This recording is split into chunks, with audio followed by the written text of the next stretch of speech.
Mahesa Jenar tanpa berpikir sejenak. Kemudian ia bertanya lagi. Adakah simpangan yang dapat menghubungkan kembali dengan Banyu Biru tanpa mengambil jalan yang tadi kita lewati? Aku belum tahu, Paman.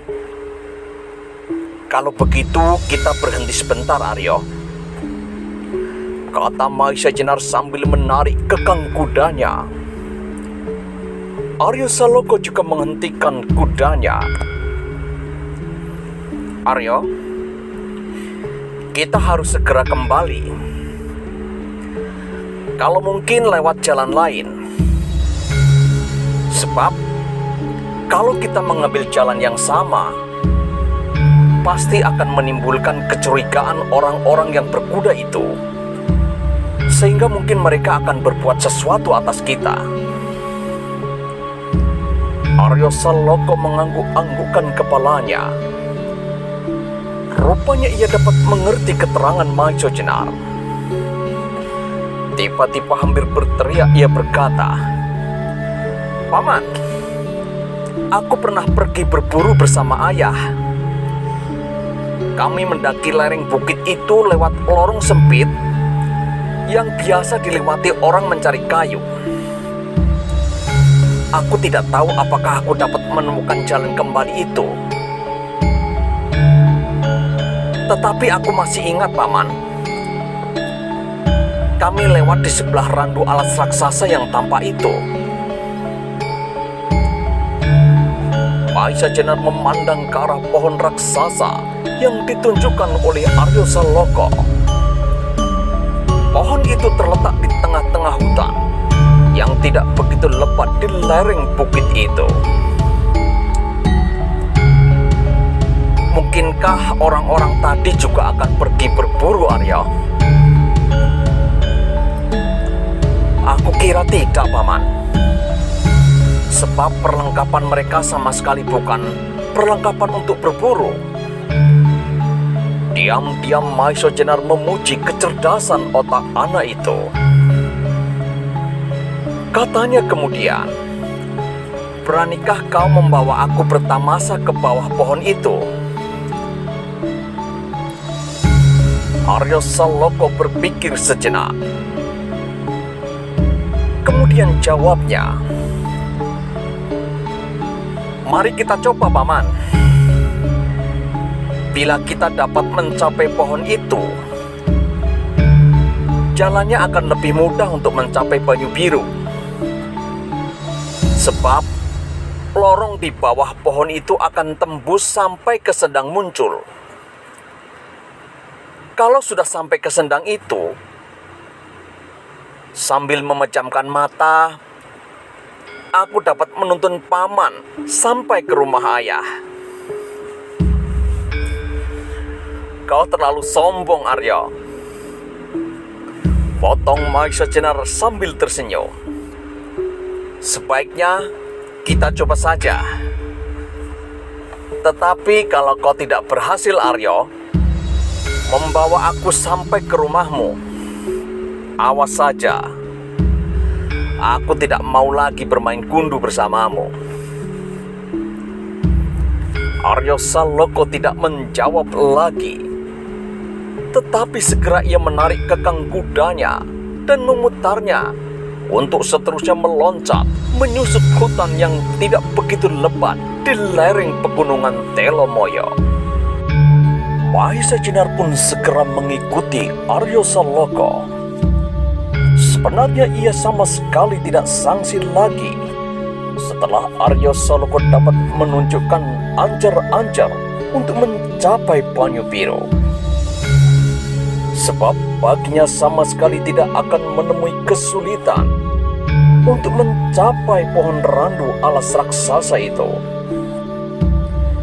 Meskipun demikian, sengaja ia berjalan di belakang untuk memberi kesempatan kepada anak Ki Ageng Gajah Soro itu. Ternyata Aryo Saloka sama sekali tidak mengecewakan. Dengan tangkasnya ia mengendalikan kudanya ke arah yang benar. Meskipun sekali-kali kuda itu harus berjalan sangat berhati-hati kalau sedang mendaki tebing yang terjal. Akhirnya setelah beberapa lama mereka menyusup semak-semak dan belukar yang tidak begitu tebal. Akhirnya dengan bangga, Arya Saloka berkata, "Inilah paman, Arya telah dapat menemukan jalan." Maisa Jenar tersenyum melihat wajah anak yang lucu itu. Maka katanya,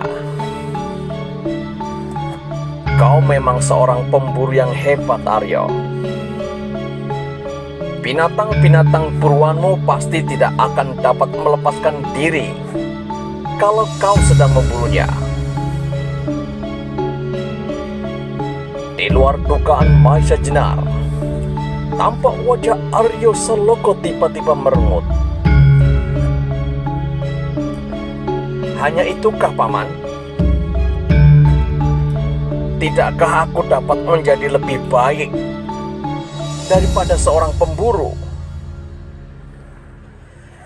Ayah mengharapkan aku akan menjadi seorang pahlawan." Kata-kata Arya Saloka itu sangat mengejutkan Maisa Jenar. Ia tidak mengira bahwa di dalam dada anak itu telah tertanam suatu cita-cita yang sedemikian besarnya. Kembali Maisa Jenar kagum, tidak hanya kepada anak itu, tetapi sekaligus Ki Ageng Gajah Soro yang telah berhasil mencetak pola cita-cita hari depan anaknya. Saat yang demikian kembali mengetuk perasaan Maisa Jenar tentang gambaran masa depan sendiri. Tak seorang pun yang akan dapat melanjutkan cita-citanya kalau pada suatu ketika ia sudah tidak dapat lagi menggerakkan tangannya serta tak dapat lagi melangkahkan kakinya. Maka ia akan terpencil dari segenap percaturan, dan tak seorang pun akan berkata, "Aku adalah keturunan Maisa Jenar, dan ayahku mengharap aku menjadi seorang pahlawan." Apalah artinya perjuangan masa kini apabila perjuangan itu tidak dapat tanggapan dari masa depan? Pastilah apa yang telah dihasilkan atas cucuran keringat dan darah itu satu persatu akan lenyap seperti lenyapnya batu dari permukaan air, hilang, tenggelam di telan bergolaknya gelombang sejarah. Tiba-tiba Maisa Jenar tersadar oleh suara Arya Saloka yang masih belum puas ketika Maisa Jenar tidak menjawab pertanyaannya. "Benarkah begitu, paman? Bahwa suatu waktu aku akan dapat menjadi seorang pahlawan?" Tentu Arya. Kau akan menjadi seorang pahlawan, jawab Maisa Jenar cepat-cepat. Tampaknya Arya Saloka mengangguk puas.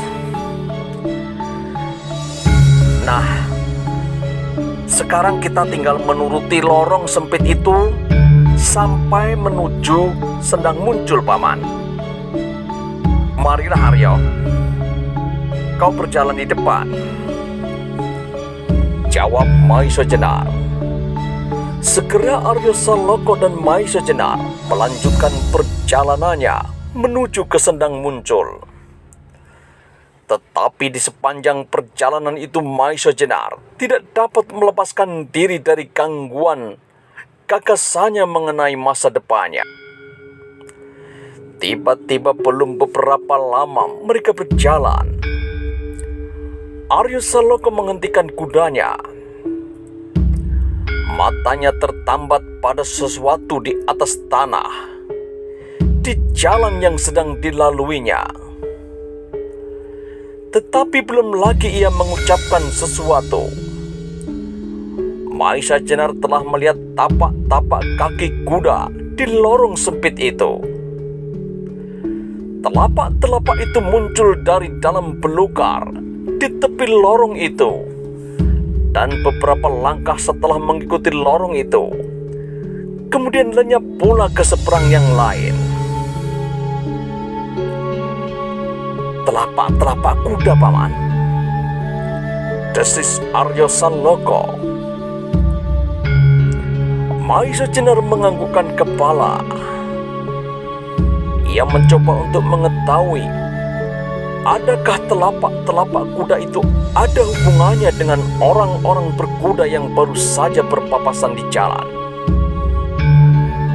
Menilik arahnya, maka tidaklah mungkin bahwa telapak-telapak ini adalah telapak kaki-kaki kuda yang dijumpainya tadi.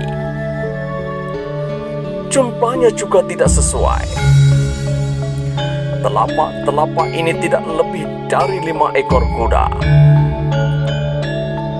Maka segera ia mendapat firasat bahwa bahaya yang besar telah mendatangi kota ini. Karena itu katanya kepada Aryo Saloko, "Aryo Saloko, mungkin ada bahaya di sekitar kita. Karena itu, marilah kita pulang. Mungkin ada gunanya kita membicarakan hal ini dengan ayahmu." Rupanya Aryo Saloko mengerti pula. Karena itu sambil mengangguk ia mempercepat jalan kudanya. Ketika matahari telah melampaui titik tengah, mereka sampai di Sendang Muncul. Dari sana mereka dapat menaburkan pandangan ke dataran di muka lambung pegunungan itu. Tetapi mereka sama sekali tidak melihat lagi orang-orang berkuda yang dijumpainya tadi. Pasti mereka telah membelok masuk hutan. Hal ini juga merupakan suatu pertanda yang berbahaya. Mungkin tapak-tapak kuda yang dijumpainya itu juga berasal dari orang-orang berkuda yang ditemuinya tadi. Karena itu, maka mereka berdua segera melanjutkan perjalanannya untuk pulang, untuk menyampaikan apa yang telah mereka lihat itu kepada Ki Ageng Gajah Soro. Sampai di rumah, segera mereka menempatkan kuda-kuda mereka di belakang dapur. Dan sesudah itu, mereka langsung pergi ke pendopo. Ki Ageng Gajah Soro ketika melihat kedatangan Maisa Jenar segera mempersilahkannya. Pada saat itu Ki Ageng Gajah Soro dan Ki Ageng Lembu Soro berserta beberapa orang pengiringnya sedang duduk bercakap-cakap di pendopo. Sikap Ki Ageng Lembu Soro masih saja tidak menyenangkan bagi Maisa Jenar. Meskipun demikian, Maisa Jenar sama sekali tak menunjukkan ketidaksenangannya. Sudahkah Adi Maisa Jenar berkeliling sampai ke segala sudut? Tanya Ki Ageng Gajah Soro. Sudah, Kakang. Bahkan aku telah sampai agak jauh ke sebelah timur. Aku dibawa Aryo Saloko sampai ke pohon randu alas, yang katanya ia pernah mengikuti Kakang berburu di sana. Kau bawa pamanmu sampai ke kediaman kaki kelantung itu, Aryo? Tanya Gajah Soro kepada anaknya. Iya, Ayah. Jawab Aryo Saloko, yang rupanya akan bercerita lebih banyak lagi. Tetapi segera disaut oleh Maisa Jenar. Jadi, Randu Alas itu terkenal dengan tempat kediaman kaki Klantung, Kakang. Begitulah kata orang, Adi Maisa Jenar. Di perjalanan, kami bertemu dengan beberapa orang pemburu. Yang pertama, kami bertemu dengan 10 orang. Lalu di sebelah Randu Alas itu, kami temui telapak-telapak kaki kuda, kira-kira sebanyak 5 ekor, sambung Maisa Jenar. Mendengar keterangan Maisa Jenar, Ki Ageng Gajah Soro mengerutkan keningnya. Terbayang pada wajahnya perasaan yang kurang wajar. Arya Salloko memandang wajah Maisa Jenar dengan keheran-heranan. Maisa Jenar tahu betul bahwa yang mereka jumpai bukanlah pemburu-pemburu. Tetapi meskipun demikian, ia sama sekali tidak berkata apa-apa. Ia tidak tahu apakah maksud Maisa Jenar dengan berkata demikian. Suatu kehormatan bagiku, sekian banyak pemburu-pemburu telah memerlukan datang berburu ke wilayah Banyu Biru. Memang sebelum ini sering benar orang pergi berburu babi hutan.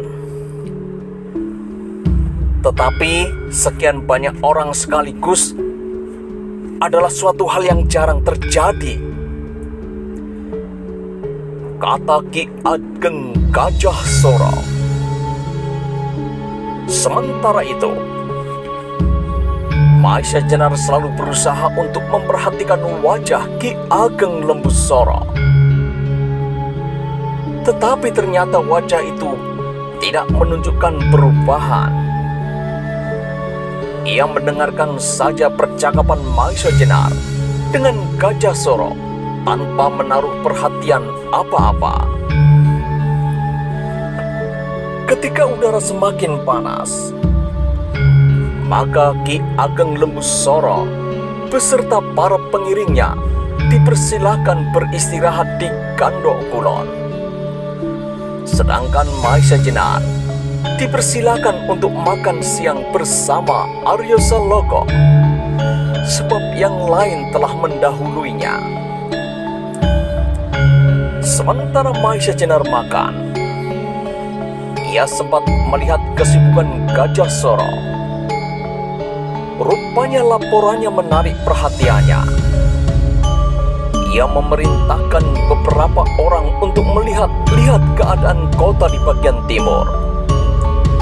Sedang beberapa orang lain diperintahkan untuk mengelilingi bagian kota lain. Sesudah makan, Maisa Jenar pun segera kembali ke ruangannya di Gandok Wetan. Tetapi baru saja ia membaringkan dirinya, didengarnya seseorang mendatanginya. Ternyata itu adalah Ki Ageng Gajah Soro. "Adik, aku sangat tertarik dengan ceritamu." Maisa Jenar pun segera bangkit. "Memang orang-orang yang aku jumpai itu sangat menarik perhatian, Kakang. Bagaimanakah pertimbanganmu tentang orang-orang itu, Adi Maisa Jenar?" "Kesannya kurang baik, Kakang. Dan rupa-rupanya Kakang telah mengambil tindakan yang benar, memerintahkan beberapa orang untuk berjaga-jaga. Mereka orang-orang berkuda itu, aku kira sedang berada di hutan-hutan, menanti saat untuk bertindak. Tetapi aku tidak tahu apakah yang akan mereka lakukan." 15 orang adalah jumlah yang kecil, Adi Maisa Jenar. Tetapi mungkin tidak hanya itu. Dan apabila mereka dikendalikan oleh tangan yang baik, maka akibatnya pun akan besar pula. Nah, kalau begitu, baiklah kita tunggu laporan orang-orangku saja sambil kita berjaga-jaga. Sekarang, aku persilahkan Adi Maiso Jenar untuk beristirahat.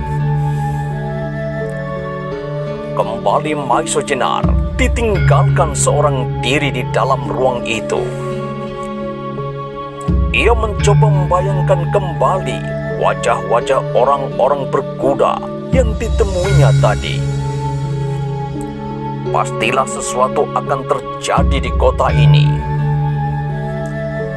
Terbayanglah dalam angan-angannya beberapa puluh orang berkuda sedang merayap-rayap mendekati kota, yang selanjutnya pasti akan membuat keributan. Kalau mereka merasa cukup kuat, mungkin mereka akan menyerbu rumah ini untuk mengambil keris Noko Sosro dan Kiai Sabu Inten. Sejenak kemudian Maiso Jenar mendengar derap kuda memasuki halaman. Dari celah-celah pintu yang tidak tertutup rapat, ia dapat melihat Wonomerto dengan beberapa orang pengiring memasuki halaman. Meskipun Wonomerto telah lanjut usia, tetapi nampaklah betapa tangkasnya ia meloncat turun dari kudanya. Dengan langkah yang tergesa-gesa, Wonomerto naik ke pendopo untuk menemui Ki Ageng Gajah Soro. Tetapi sejenak kemudian ia telah turun kembali. Dipanggilnya beberapa orang pengiringnya untuk diberi perintah-perintah. Setelah itu segera orang-orang yang meloncat ke atas kuda masing-masing. Dan sekejap kemudian, mereka telah lenyap di balik regol halaman. Maiso Jenar menarik nafas dalam-dalam. Ia lega melihat kecepatan bertindak Gajah Soro. Tetapi ia sama sekali tidak berani mencampurinya apabila ia tidak diminta. Ketika orang-orang itu telah pergi, Wonomerto kembali ke pendopo untuk mengadakan pembicaraan dengan Ki Ageng Gajah Soro.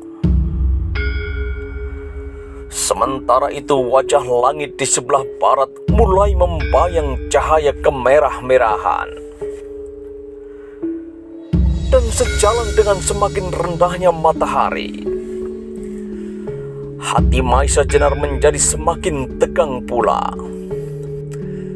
Teringat jelas kata-kata Simorudro tua bahwa ia sama sekali belum melepaskan keinginannya untuk memiliki kembali keris Noko Sosro dan Sabu Inten.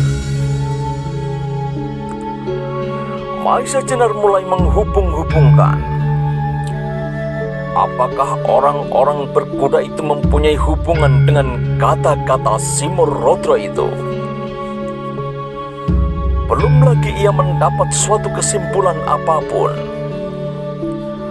Maka masuklah seseorang ke dalam ruangannya untuk meminta Maiso Jenar naik ke pendopo.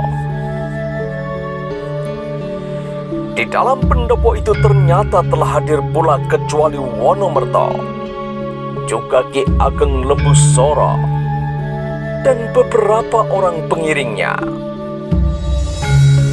Juga tampak beberapa orang pembantu Gajah Soro dalam melakukan tugasnya sebagai kepala perdikan. Menghadapi beberapa tokoh itu, Maiso Jenar teringat pada masa-masa ia masih menjadi seorang prajurit. Sesudah itu, ia biasa menghadapi setiap masalah seorang diri. Dan sekarang ia menghadapi suatu masalah di mana ia tidak berdiri sendiri. Karena itu di samping ketegangan yang ada di dalam hatinya, sedikit membersit kegembiraannya pula. Ternyata Ki Ageng Gajah Soro pada saat itu sedang membicarakan masalah orang-orang berkuda yang sedang berada di sekitar kota. Orang-orang berkuda itu tidak saja datang dari arah timur seperti yang ditemui oleh Maesha Jenar, tetapi menurut laporan orang-orang berkuda semacam itu datang pula dari arah barat. Maka jelaslah sudah bahwa mereka mempunyai maksud yang jahat. Pada pertemuan itu, Maesha Jenar mendengar pula kesediaan Ki Ageng Lembu Soro untuk tidak pulang pada hari itu. Ia bermaksud untuk turut serta berjaga-jaga apabila ada hal-hal yang tidak dikehendaki. Adi Maesha Jenar, sebenarnya aku tidak mau mengganggu kesenangan Adi Maesha Jenar di Banyu Biru ini sebagai seorang tamu. Tetapi tiba-tiba keadaan orang-orang itu mendatangi daerah yang tak berarti sama sekali. Kalau mereka bermaksud merampas harta benda, maka di daerah miskin ini sama sekali akan mengecewakan mereka.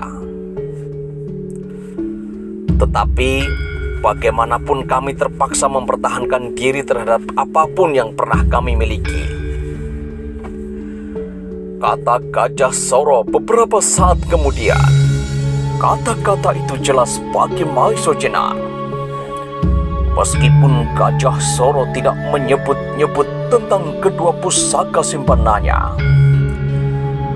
tetapi ia telah meminta kepada Maesha Jenar untuk bersama-sama mempertahankan pusaka-pusaka itu.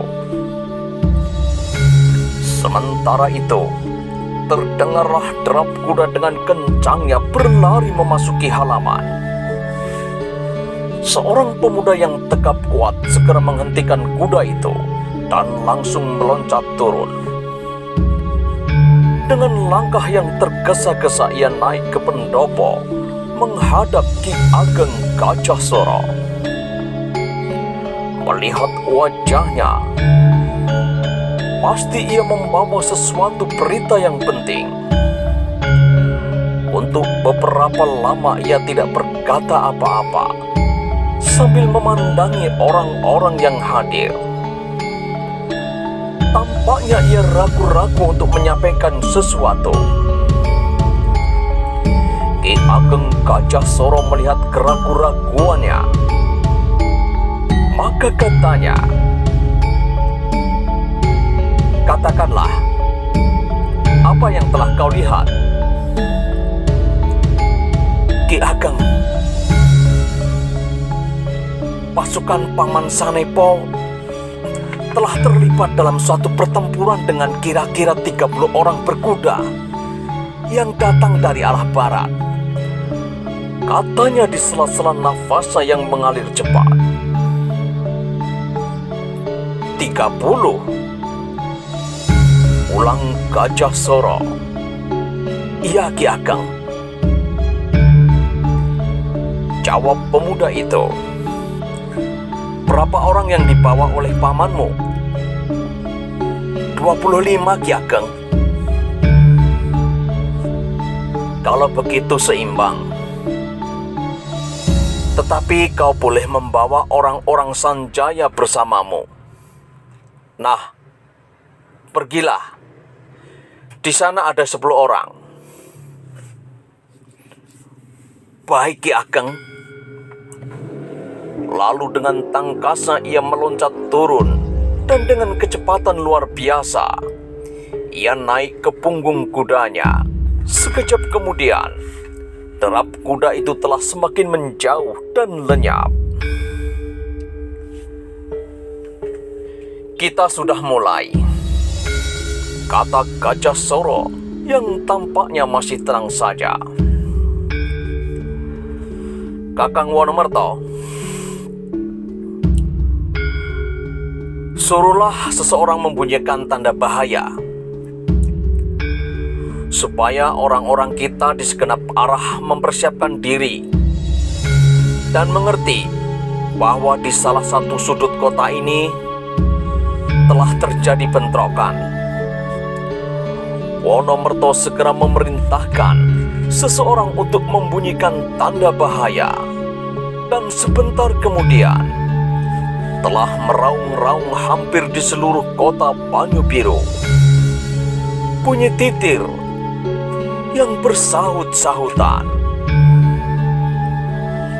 Orang-orang yang duduk di pendopo itu wajahnya menjadi bertambah tegang.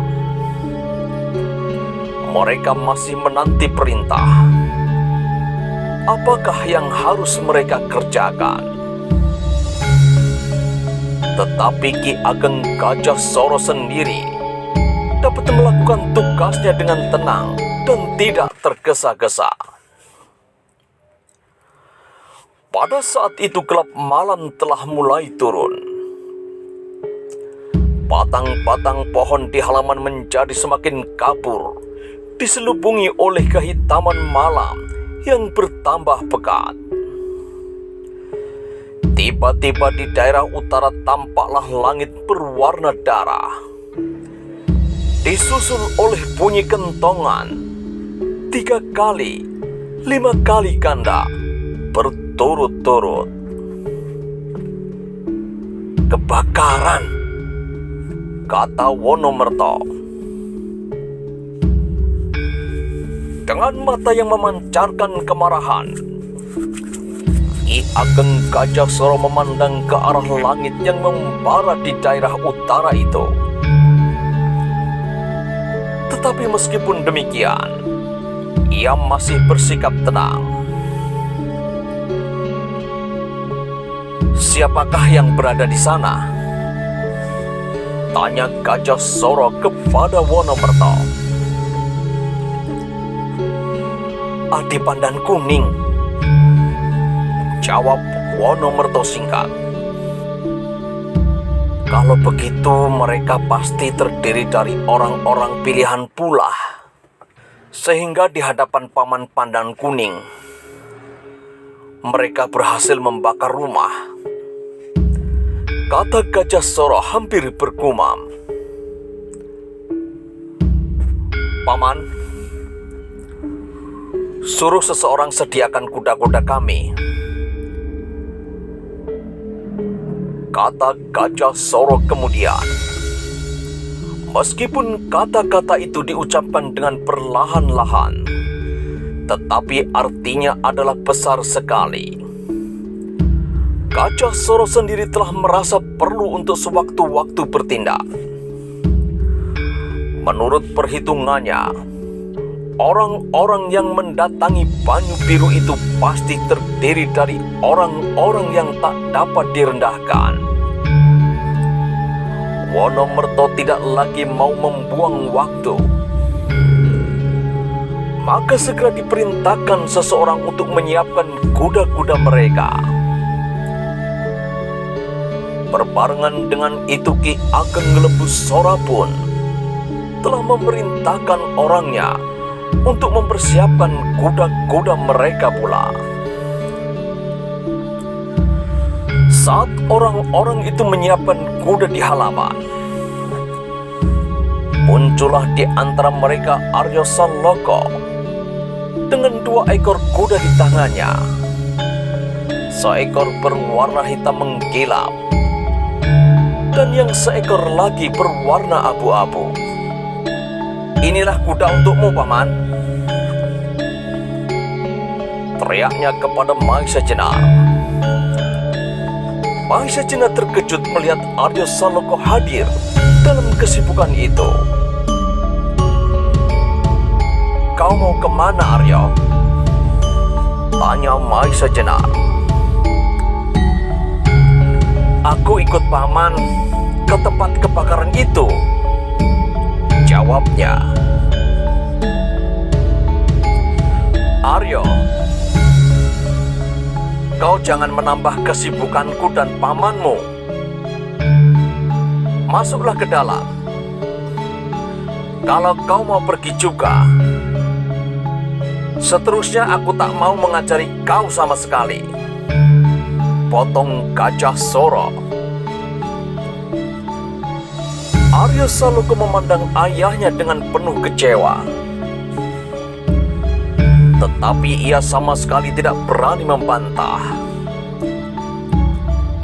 Sebab dalam saat-saat yang demikian, ayahnya memang dapat bertindak agak keras terhadapnya.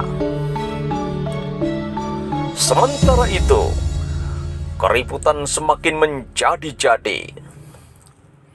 Orang-orang Banyu Biru adalah orang-orang yang cukup terlatih di bawah pimpinan Gajah Soro. Karena itu di beberapa tempat yang juga timbul pertempuran-pertempuran, Laskar Banyu Biru segera dapat menguasai keadaan. Tetapi di bagian barat dan utara, ternyata kekuatan mereka tak dapat dianggap ringan. Di pendopo, Ki Ageng Gajah Soro beberapa kali menerima penghubung-penghubung dari daerah pertempuran. Dan dengan cermatnya, ia memberikan petunjuk dan perintah. Tetapi tiba-tiba orang-orang yang berada di pendopo itu bersama-sama diketarkan oleh bunyi kentongan. 2-3, 2-3 dari arah utara. Sedangkan api tampak semakin menjalar ke beberapa arah. Mendengar bunyi kentongan itu, kemarahan Gajah Soro tak dapat dikendalikan lagi. Bunyi kentongan 2-3, 2-3 mempunyai arti yang sama sekali tidak menyenangkan. Tanda itu mengatakan bahwa Laskar Banyu Biru terdesak hebat. Dengan gigi yang terkatup rapat, Gajah Soro terloncat dari duduknya. Setan manakah yang mencoba mengganggu ketentraman Banyu Biru? Katanya dengan penuh geram.